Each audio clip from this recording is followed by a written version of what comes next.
문턱에 서 있던 적이 있었습니다.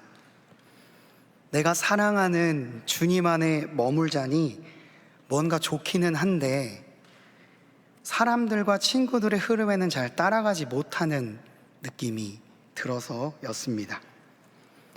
영원한 생명과 하나님의 나라를 맛본다는 것이 너무나도 좋고 설레고 기쁜데, 한편으로는 한 번뿐인 인생이 아닐까? 그냥 이 안에서 즐기고 싶은 대로 마음껏 사는 것이 더 기쁘지 않을까라는 생각이 찾아오기도 했습니다. 차라리 그리스도인이 아니었으면 참 좋았을 법한 일들이 세상 가운데서 너무나도 많았고, 내가 너무 일찍 이것을 선택해서 고생을 사서 하는 게 아닌가라는 생각이 들기도 했습니다. 마음껏 누리고 즐기고 살다가 나중에 선택해서 이곳에 와도 괜찮았겠다라는 생각이 든 적도 있습니다. 내가 모르는 세계가 있는 게 아닐까? 내가 그 세계를 미처 다 경험하지 못한 채 하나님의 세계라는 곳에 들어와서 그 어떤 것도 자유함을 누리지 못한 채 이곳에서 평생 있는 것은 아닌가? 사람들에게는 그저 편협한 외톨이로 남는 것이 아닐까 하는 생각이 들었습니다. 답답함, 때로는 외로움이 있었습니다. 주변의 친구들은 대리를 거쳐 과장으로 향하여 가고 있는데 나는 뭔가 정체되어 있는 것이 아닌가라는 생각이 동창회에서도 들었습니다. 이 곳에 있는 나 자신이 때로는 조금은 초라하게도 느껴졌고 도태되는 것 같은 느낌도 받았던 것이 사실입니다.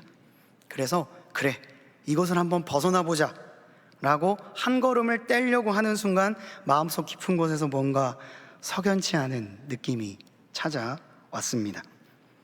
저 스스로도 이것은 좀 아닌가 하는 생각이 들기도 하고, 그동안 들었던 하나님의 말씀 그리고 선포했던 말들이 제 마음 가운데서 샘솟듯이 떠올라서, 그리고 은혜를 받으며 펑펑 울기도 하고 주님께 나의 인생을 바치리라 고백했던 순간들이 떠오르기도 하고, 수많은 사람들에게 받았던 사랑이나 공동체를 통하여서 누렸던 유익들이 생각나기도 해서 머뭇거려지게 되었습니다. 눈에 보이지는 않지만 내가 경험했던, 확신했던 하나님의 나라, 교회 공동체를 통해서 받았던 유익들이 저에게 생각이 났습니다. 그래서 20대 초반에는요, 때로는 몸의 반쪽은 저쪽 방에 대어놓고 또 다른 반쪽은 이쪽 방에 대어놓고 살기도 해보았습니다. 월요일부터 금요일까지는 이쪽에 조금 더 기울여서 지내다가 토요일 주일쯤에는 이쪽에 조금 더 기울여서 살기도 해보았습니다. 그러기를 수차례 반복해 봤는데 시간이 지날수록 편안해지는 게 아니라 공허해질 뿐이었어요. 어느 한쪽에도 집중하지 못하고 그러고 있는 나 자신을 보면 죄책감이 늘어나기만 했습니다. 그렇게 온전히 나오지도 못하고 아예 들어가지도 못한 채 이러지도 저러지도 못한 채 문턱에 서 있었습니다. 아주 긴 시간 동안. 오늘 본문 속 아삽도요, 이와 같은 혼란 가운데 놓여 있습니다. 조금 더 정확히 말하면요, 지금 그는 자괴감에 빠져 있습니다. 악을 증오하고는 있었지만 그 악을 어떻게든 선택하지 않으려고 발버둥치며 살아왔지만 그의 마음 가운데 어느새 사실 악을 선택하는 게 조금 더 현명한 일이 아니었을까? 라는 생각이 어느 날 찾아왔다는 거죠. 요즘 우리말로 현타가 온 겁니다. 오늘 본문은 개역개정보다는요, 세번역으로 읽으면 훨씬 더 흥미롭고 절절하게 공감이 될 것입니다. 그는 이렇게 한탄합니다. 제가 세번역 성경으로 오늘 본문을 다 인용을 해드릴 텐데, 이렇다면 내가 깨끗한 마음으로 살아온 것과 내 손으로 죄를 짓지 않고 살아온 것이 허사란 말입니까? 그동안 하나님을 위한 신앙을 지키려고 애쓰면서 살아왔던 것들, 믿음을 지키기 위해서 수많은 시간과 마음을 쏟았던 것들, 이것이 모두 다 소용없는 것 아닙니까? 하는 생각이 그에게 찾아왔다는 거죠. 밀려드는 의심, 그렇게 넘어가지도 머물지도 못한 채 문턱에 서서 괴로워하고 있는 겁니다. 답은 알고 있지만 그 답을 가지고 살아가는 것에 대해서는 확신과 끈기가 부족한 상태에 놓여 있었던 것입니다. 이것이 비단 아삽만의 이야기이겠습니까? 저는 원투원을 참 좋아합니다. 그래서 지체들이 저에게 원투원을 많이 신청해 줍니다. 저는 늘 원투원은 크게 거절한 적이 없습니다. 미루는 것은 있어도 거절한 적은 한 번도 없어요. 그 지체들과 만나 삶의 이야기를 들을 때마다 메시지, 그들의 문자나 카톡으로 지체들이 저에게 고민을 보내줄 때마다 저는 느끼는 것이 있습니다. 아, 이들이 얼마나 힘들게 삶을 살아가고 있는가, 이들이 얼마나 치열하게 그 가운데에서 고군분투하고 있는가, 그것을 정말로 느끼게 되죠. 그들은 아침 일찍 일어나 만원 버스나 만원 지하철을 타고 일터로 가거나 학교로 갔습니다. 그래서 새벽부터 밤까지 일하거나 또 공부하고 자격증 따고 또 다른 일들을 계속해서 할 수밖에 없었습니다. 그곳에서 각자의 목표를 위해 분초를 아끼지 않고 시간을 나누었고 공부에 그리고 일에 몰두하고 있었어요. 그리고 그렇게 살아야지만 살아남는다는 것을 알고 있기 때문에, 나 자신만 그렇게 하고 있는 게 아니라 모두가 다 그렇게 하고 있기 때문에 그것이 얼마나 나 자신을 큰 압박 가운데로 밀어넣는지도 인지하기도 전에 그 길을 걷고 있었습니다. 그 가운데서 그들을 정말로 힘들게 하는 것은 단순한 일의 많음이나 해야 될 공부량이 많다는 것이 아니라 목표를 향하여 더 빠르고 더 정확하게 가기 위해서는 우리에게 악함이라는 선택지가 주어져 있다는 사실이었습니다. 더 빨리, 더 잘 성취하기 위해서 수많은 카테고리 중에 악이 있는 거예요. 효율이라는 이름으로 일을 타인에게 넘길 수 있습니다. 타인의 아이디어를 나의 것으로 차용하여 내 것처럼 생각할 수도 있습니다. 누군가에게 잘 보여야지 더 빠르게 나가야 된다는 것을 우리는 몸으로 직감하고 있죠. 타인에게 피해를 주면서 더 빨리 갈 수 있는 방법들이 너무나도 많습니다. 예를 들자면 한 사람에게 책임을 전가하여서 잘못을 합리화시키는 일, 누군가의 삶을 나의 감정의 해소의 창구로 사용하는 일, 나의 안락을 위해서 타인의 자유를 무지하게 제한할 수 있는 일, 마음대로 배치하고 조절할 수 있는 일들, 그런 일들이 우리 주변에 선택지로 놓여 있는 거예요. 그런데 놀랍게도 그것을 아무렇지도 않게 선택하는 이들이 있고, 그들이 나보다 더 빠르게 승진하고 그들이 나보다 더 많은 돈을 벌고 그들이 훨씬 더 평안한 삶을 누리는 것들을 우리가 보고 있는 거죠. 그럼 우리 가운데 이런 생각이 듭니다. 저것을 선택하는 게 맞는 게 아닌가? 이러고 있는 것은 넌센스 아닌가? 그렇게 살아가는 거죠. 해야 할 일이 많고 또 이루어야 될 것들이 많은데 그것을 다 이루기 위해서는 이 선택지를 선택하는 게 너무나도 합리적인데, 우리는 마음의 양심으로 혹은 하나님의 말씀으로 내가 이러면 안 되지 않나라는 생각으로 머뭇거리고 있는 내 자신이 초라하게만 느껴지는 겁니다. 그 가운데서 우리 그리스도인 청년들은 일종의 혼란을 겪고 있습니다. 이게 악하다는 건 압니다. 그러나 그것을 도저히 선택하지 않으면 살아남을 수 없는 구조가 있어서 혼란스럽기도 하고, 그리고 성경이나 하나님이 말씀하시는 거나 찬양을 통해 고백했던 가치들을 붙잡고 세상 가운데 살아가는 것은 공동체에서 바보 취급받기 일수. 하나님이 지혜라고 말하는 것들은 그들에게는 순진함으로 이해되고 있고, 좀 더 직설적으로는 세상 물정을 모르는 것으로 여겨지고 있습니다. 누가복음 16장 8절에는요, 옳지 않은 불의한 청지기의 비유가 등장을 합니다. 주인의 재산을 관리하려고 청지기에게 돈을 맡겨놨습니다. 그리고 잠시 주인이 떠나 있는 동안 이 청지기가 악한 청지기라서 주인의 재산을 자기 마음대로 사용하는 거예요. 주인에게 돈을 빌린 사람에게 찾아가서 내가 조금 싸게 해줄 테니까 나머지 차액을 나에게 줘 라고 이야기하면서 자기 마음대로 전표를 바꾸고 주인의 재산을 마치 자신의 것인 양 사용하는 불의한 청지기의 비유가 등장을 합니다. 그러면서 자기는 착복한 돈으로 많은 부를 취하고 있죠. 그때 돌아온 주인이 청지기에게 했던 말이 아주 의아합니다. 한번 들어보시죠. 주인이 이 옳지 않은 청지기가 이를 지혜 있게 하였으므로 칭찬하였으니 이 세대의 아들들이 자기 시대에 있어서는 빛의 아들들보다 더 지혜로움이니라. 신학교 2학년 때 이 본문으로 60명의 학우들이 설교를 쓴 적이 있습니다. 얼마나 어렵던지요. 이게 말이 돼? 이게 어떻게 맞아? 이게 어떻게 지혜로울 수 있지? 수많은 해석들이 난무했고 저희 60명은 일대 혼란에 빠졌습니다. 교수님이 이것을 던져준 이유가 있었겠죠.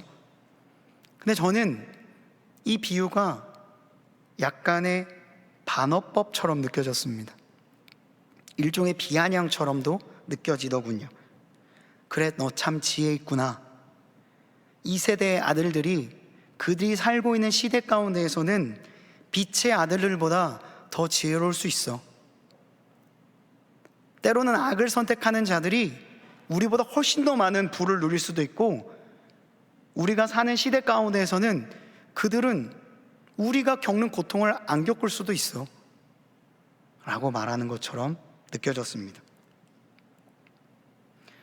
벌써 10년의 시간이 지났으나 정말 그런 것 같습니다.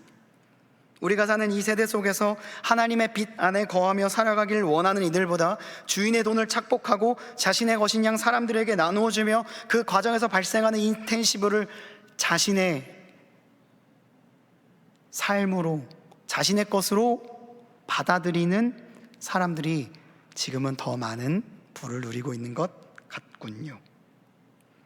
그런 상황 가운데 우리는 혼란에 빠집니다. 아삽도 그 장면을 그대로 보고 있습니다. 아삽은 다윗의 3대 악사였습니다. 성전에서 하나님을 찬양하는 사람이었고 다윗 왕을 돌보면서 그 은혜를 누리고 있는 사람이었는데 그 가운데에서도 혼란이 찾아오는 거죠. 나의 평생을 하나님을 찬양하고 하나님을 섬기는 데에 아끼지 않겠다고 이야기했던 그가 오늘 본문 4절부터 12절까지 수없는 한탄을 내던지고 있습니다.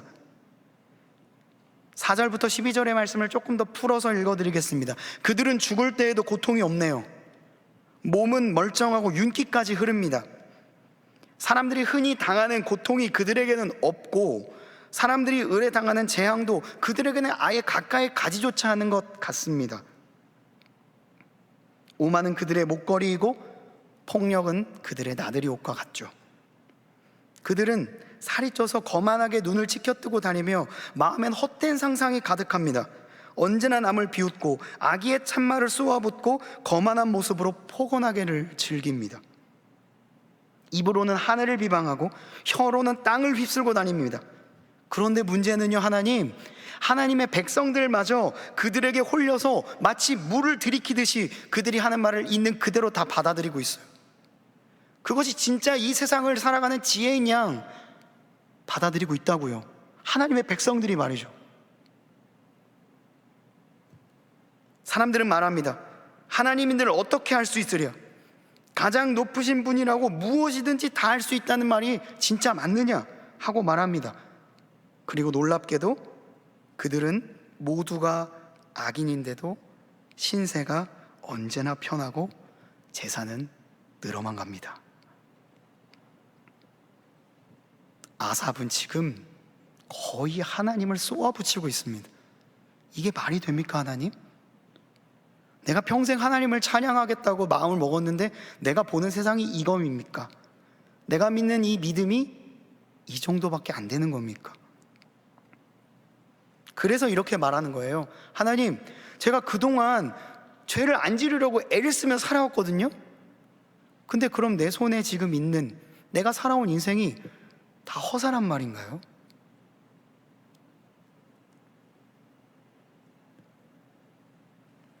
저에게 성경이 너무 매력적이게 다가오는 포인트가 있어요. 바로 하나님의 말씀에 대한 그들의 반응이 들어있다는 것입니다. 전 잠언을 정말 좋아합니다. 잠언은 정말 뼈를 때려서 저를 완전히 무너지게 만들어 버려요. 때로는 그런 말씀이 저에게 엄청나게 도움이 됩니다. 동철아, 너 그렇게 살면 안 돼. 한 절 한 절을 넘어가기가 힘들 정도로 맞는 말을 합니다. 그런데 성경 전체가 다 잠언처럼 되어 있다면, 성경 처음부터 끝까지 다 잠언처럼 되어 있다면 우리는 성경을 아마 못 볼 겁니다. 노벨 경제학상을 수상한 허버트 사이먼이라고 하는 학자가 있습니다. 그 학자가 이렇게 말했어요. 정보의 풍요는 관심의 결핍을 낳는다. 그러니까 옳은 말을 계속 하잖아요. 계속 맞는 말만 하잖아요. 그러면 우리의 뇌가 그것을 알긴 아는데 너무나도 많이 들어서 관심을 점점 멀리하게 됩니다. 우리가 그동안 들었던 잔소리들은 다 이 경제학자의 관점 안에서 해석할 수 있죠. 정말 맞는 말입니다. 그러나 계속해서 맞는 말을 하잖아요. 그럼 우리는 그것에 대한 귀를 닫게 되는 거죠. 이처럼 잠언과 같은 내용은 너무나도 좋지만 성경 전체가 다 잠언으로 이루어져 있다면 우리는 이 말씀을 진리보다는 잔소리로 인식하게 될 가능성이 더 많습니다. 그리고 이 말씀의 높은 기준과 그렇게 살지 못하는 나의 형편없는 삶이 대조되면서 우리는 더 하나님의 말씀을 듣지 않게 될 거예요. 그렇게 된다면 성경은 우리가 학교에서 배웠던 도덕책 그 이상도 이하도 아닌 것이 될 것입니다. 그러나 성경에는 언제나 옳은, 언제나 선의 경지를 담고 있는 하나님의 말씀이 들어있는 동시에 이에 대한 사람들의 다양한 반응들이 들어가 있습니다. 다양한 반응이라 함은 판에 박혀있는 정답으로서의 반응만 들어있지 않다는 것이죠. 물론 정답대로 살아간 인물들이 몇몇 있습니다. 손에 꼽습니다. 요셉 한번 생각해 봤죠. 자신을 팔아 넘긴 형제들의 모든 잘못을 용서하고 인내하고 받아들입니다. 그래서 팔려고 한 보디발의 집에서도 누명을 씌워서 감옥에 들어가게 되었는데 그곳에서도 얼마나 열심히 사는지 수많은 사람들을 감동시켜서 결국에는 모든 누명을 다 해소하고 왕의 총리로 들어가서 그곳에서도 왕을 감동시키고 그 안에서 형제들이 찾아왔을 때 심지어 형제들을 용서합니다. 대단하죠. 요셉을 모델로 삼는다면 여러분들은 그 길을 갈 수 있지만 쉽지는 않을 겁니다. 모두가 다 요셉처럼 반응을 보인다고 생각하면 성경은 너무나도 위대한 책이지만 위인전하고 크게 다를 바 없는 책이 될 거예요. 모든 성경의 인물들이 요셉과 같은 패턴으로 하나님을 만나고 반응한다면 우리는 읽으면서 이렇게 생각할 수 있습니다. 대단하다. 근데 나는 아니다. 성경 안엔 도덕국 책과 같은 이야기도 있습니다. 그리고 위인전과 같은 이야기도 있어요. 그런데 그것만 있는 것은 아닙니다. 바로 수많은 사람들이 옳고 선한 하나님의 말씀을 듣고 그 말씀에 대한 각자가 느끼고 반응했던 것들이 수도 없이 기록되어 있습니다. 이 반응은 모두 다 순종도 아니었습니다. 그리고 반대로 모두 불순종한 것도 아니었죠. 모두 하나님의 말씀을 100% 이해한 것도 아니었고 모두 100% 이해하지 못한 것도 아니었습니다.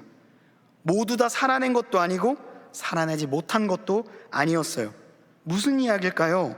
다양한 사람들이 성공하기도 하고 실패하기도 하고 순종하기도 하고 불순종하기도 하고 이해하기도 하고 맹렬히 거부한 이야기들이 다 담겨 있다는 겁니다. 하나님의 말씀에 대한 인간의 수많은 반응들이 성경 안에 담겨 있어요. 모범생도 있지만 한량 같은 사람도 있는 겁니다. 하나님의 말씀을 마음속 깊이 받아들여서 하나님께 무릎 꿇고 당장 나온 사람도 있지만 하나님의 말씀이 너무나도 부담돼서 저 멀리 다시스로 도망간 사람도 있다는 거예요. 그런 하나님의 말씀에 수많은 사람들이 반응했던 이야기가 성경 안에 가득히 담겨 있습니다. 이 모든 이야기를 한 단어로 이렇게 표현하겠습니다. 솔직함이라고. 그러니까 성경은요, 하나님의 말씀과 그에 대한 인간의 솔직함을 다룬 책입니다.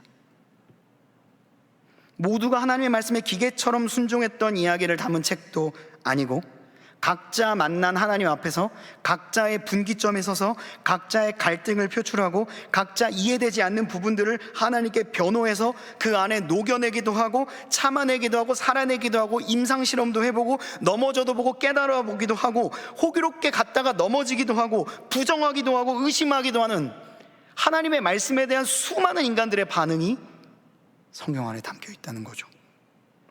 그래서 저는 성경이 좋은 겁니다. 그래서 성경을 읽는 거죠. 그 성경 안에 있는 수많은 반응들을 보고 그 안에 있는 내 마음을 발견하기 때문에 성경을 안 볼 수가 없는 겁니다. 왜냐하면 나도 그런 사람이기 때문이죠. 오늘 아침엔 주님을 사랑하다고도 오늘 저녁에는 주님을 떠날까 고민하고 때로는 문턱에 서서 여기도 가보고 저기도 가보고 그러면서 내 안에 해결되지 않는 감정들을 갖고 하나님 앞에 무릎을 꿇기도 하고 울기도 하고 웃기도 하는 사람이 바로 저이기 때문입니다. 그리고 오늘 아삽도 그 반응을 보이고 있는 거예요. 아삽은 자신의 감정을 마냥 숨기지 않았습니다. 제가 지금까지 지켜온 나의 정신, 신앙이 모두 다 헛것이 아니냐며 하나님께 묻고 있습니다. 그리고 이어서 이렇게 말하죠. 내가 얽힌 이 문제를 풀어보려고 깊이 생각해 보았으나 그것은 내가 풀기엔 너무나도 어려운 문제였습니다. 하나님 아버지 앞에 이렇게 말하고 있습니다. 하나님, 저 이해가 안 돼요. 왜 이렇게 살아야 되죠? 이렇게 해서 달라지는 것이 무엇이죠? 그냥 저들처럼 사는 것이 나을 수도 있겠네요. 심지어는 이렇게까지 말하고 있습니다. 나는 그 확신을 잃고 넘어질 뻔했구나. 그 믿음을 버리고 미끄러질 뻔했구나. 그것은 내가 거만한 자를 시샘하고 악인들이 누리는 평안을 부러워했기 때문이다.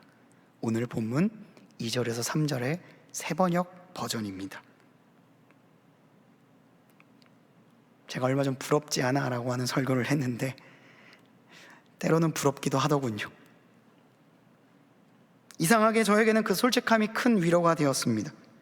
그냥 모르는 걸 모르겠다고 말하는 게 내가 지금 의심스럽고 혼란스럽다고 말하는 것인데 그 아삽의 모습이 저에게 얼마나 큰 위로를 줬는지 모릅니다. 아, 나만 그런 게 아니구나. 아주 오래전 아삽이라고 하는 다윗의 3대 악사도 이랬구나. 나만 혼란스러워하는 거 아니구나 라는 생각을 하게 되었습니다. 그런 마음을 가지고 문턱에 걸쳐있던 아삽, 그의 마음 한켠에는 의심이 있고 한켠에는 부러움이 있습니다. 그래서 문턱에 서서 어쩔 때는 저쪽을 보고 어쩔 때는 하나님의 성전을 바라봅니다. 하나님의 임재를 상징하는 성전, 하나님을 만나는 예배, 그 안에 담겨있는 약속, 그 말씀을 봅니다. 그 문턱에 서 있는 아삽을 하나님께서 만나주시죠.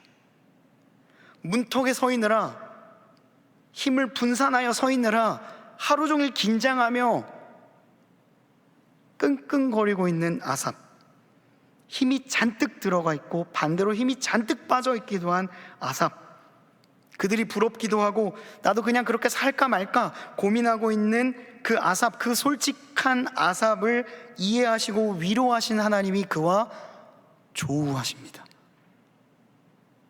그를 만나시죠.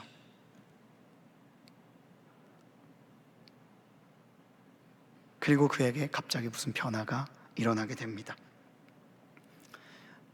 스위스 태생의 독일 신학자 칼바르트는 우리가 살아가는 삶에 있어서 단 한 번쯤은 반드시 분기점이라고 하는 곳에 다다르게 된다라고 이야기를 했습니다. 영어로는 크라이시스. 그러니까 분기점 앞에 서게 될 때 우리는 결단할 수밖에 없다. 어떻게 살아야 되지? 기존대로 살아야 되나? 아니면 하나님을 따라 살아야 되나? 하는 분기점 앞에 놓이게 된다는 것이죠. 이것은 배와 그물을 버려두고 예수님을 따르기로 결단한 베드로가 발견하게 된 분기점입니다. 아리마대 요셉이 예수님의 시체를 달라고 당돌하게 빌라도 앞에 나아갔을 때 발견하게 된 분기점이죠. 사도 바울이 예수님을 만나서 눈에 비늘이 씌어졌을 때 발견하게 된 분기점이고, 사도 바울이 그 후에 내가 갖고 있던 모든 것들을 다 배설물처럼 여기겠다고 말할 때 다다랐던 분기점입니다. 이처럼 믿음이라고 하는 것은 진지하게 그것을 받아들이려고 하는 순간 우리는 일종의 분기점 앞에 서게 되는 거죠. 이 분기점에 놓인 순간은 신학자이자 철학자이신 키에르케고르는 자신의 책 순간에서 이렇게 말했어요. 내가 사랑한 것은 순간 속에서 행동하는 것과는 정반대의 일이었다. 내가 순간 안에서 행동해야 한다면, 그대 사랑하는 나의 거리여, 나는 그대와 작별을 해야만 하겠다. 그러나 어째서 나는 순간 안에서 행동하려고 하는 것일까? 그 일을 내가 포기한다면 나는 영원한 뉘우침을 남기게 될 것이기 때문이다. 그가 다다랐던 것도 일종의 크라이시스, 분기점이었던 거죠. 이 모든 사람들은 이 분기점에서 영원한 것을 잡기 위해 영원하지 않은 것을 포기한 사람들이었습니다. 문턱에 서 있는 게 아니라 문턱을 넘어서서 하나님 안에 거했던 사람들이죠. 아삽은 지금 이 분기점에 서 있는 겁니다. 문턱이라는 분기점이요. 이 문턱 가운데에서 아삽은 하나님과 만나게 됩니다. 하나님은 무엇이 영원한 것이고 무엇이 악의 결말인지를 그에게 들려주셨을 것입니다. 그곳에서 울고 그곳에서 머뭇머뭇 거리지 말고 문턱을 넘어서 나의 안으로 들어오라 라고 주님이 말씀하셨던 것이죠. 그렇게 아삽은 문턱을 넘어서 하나님과 조우합니다. 그리고 아삽은 이렇게 고백하죠. 내가 이 얽힌 문제를 풀어보려고 깊이 생각해 보았으나 그것은 내가 풀기에는 너무나 어려운 문제였습니다. 그러나 마침내 하나님의 성소에 들어가게 돼서야 악한 자들의 종말이 어떻게 되리라는 것을 깨닫게 되었습니다. 그리고 그의 입에서 고백이 터져 나오죠. 나의 가슴이 쓰리고 심장이 찔린 듯이 아파도 나는 우둔하여 아무것도 몰랐던 겁니다. 주님은 나와 늘 함께 계셨기에 주님은 내 오른손을 잡아주셨고 주님의 교훈으로 나를 인도해 주시고 마침내 나를 주님의 영광에 참여하게 해주실 것을 나는 믿습니다.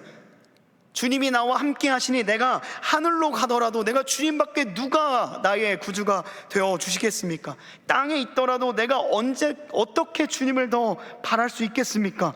내 몸과 마음이 다 시들어져 가도 하나님은 언제나 내 마음에 든든한 반석이시고 내가 받을 복의 전부이십니다.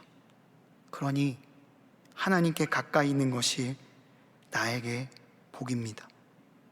그러니 내가 주 하나님을 나의 피난처로 삼겠습니다. 지금 제가 말한 것은 시편 73편 후반부에 나오는 그의 고백입니다. 커피 앤 바이블에서요, 한 지체가 묵상 중에 저에게 이렇게 말을 했습니다.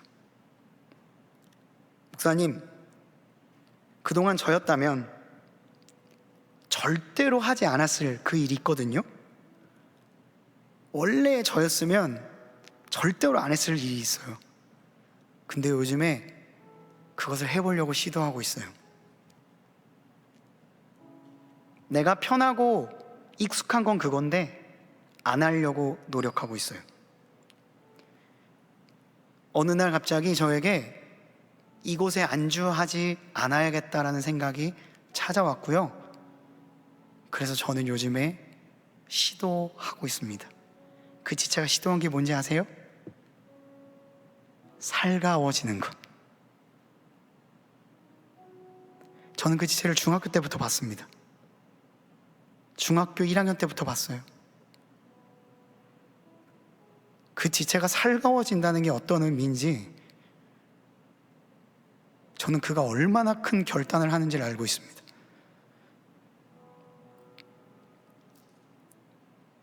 그 지체는 노력하고 있답니다. 살가워지려고요. 그 지체는 더 이상 문턱에 있지 않기로 결단한 겁니다.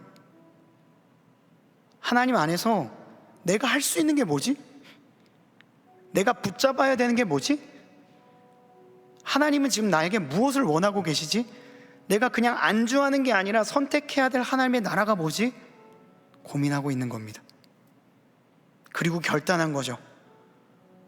살가워지겠다. 그 지체에게 제가 이렇게 말했습니다. 나는 지금 네가 문을 열고 나오는 것만 같아.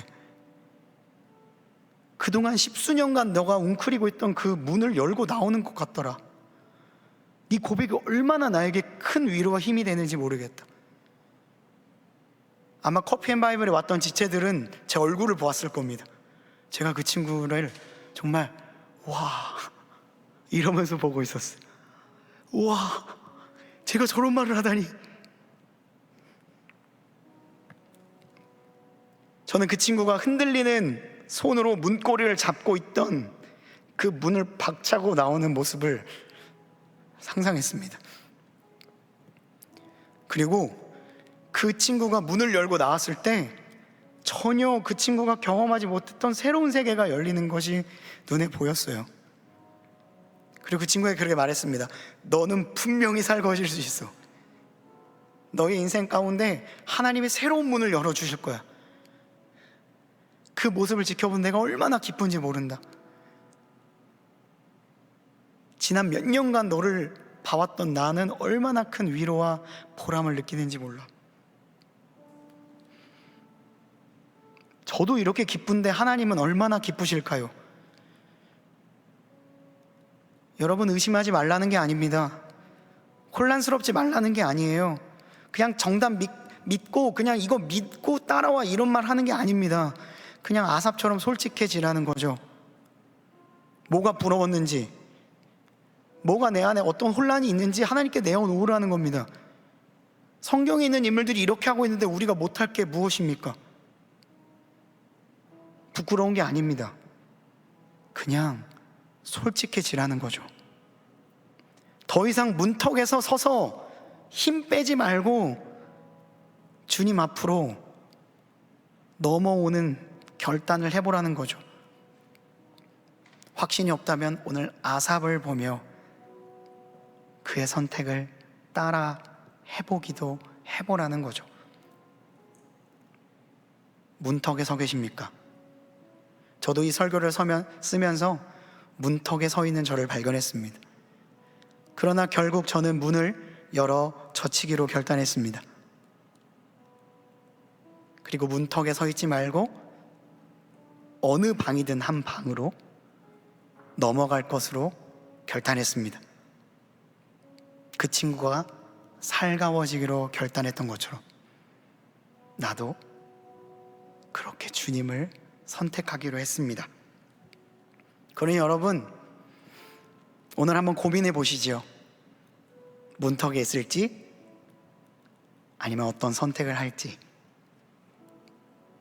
그 가운데 아삽이 좋은 길잡이가 되어줄 줄로 믿습니다. 기도하시겠습니다. 하나님 아버지, 감사합니다. 우리는 연약하여 일의 결국을 다 보지 못합니다. 나의 시야로는 볼 수 있는 것이 한정되어서 그것이 나의 인생의 전부인 것처럼 느껴져 두려워 떨 때가 너무나도 많습니다. 아삽도 그러했던 것처럼 나 또한 문턱에 서 있습니다. 그러나 주님, 그 일의 결국을 아삽이 보고 기꺼이 주님께 가까이 가기로 결단했던 것처럼 오늘 나의 삶 가운데에 아주 작은 변화라도 주님께 가까이 가는 변화가 있게 하여 주시옵소서. 여전히 한 발은 다른 방에 발을 걸치고 있을지라도 우리의 이런 상태마저도 이해하시고 위로하시는 주님을 만나 아직은 결단하지 못하는 나의 마음도 위로받을 수 있는 오늘 이 밤이, 그리고 오늘 이 하루가 되게 하여 주시옵소서. 이 모든 간구 우리 구주 예수 그리스도의 이름으로 기도드리옵나이다. 아멘.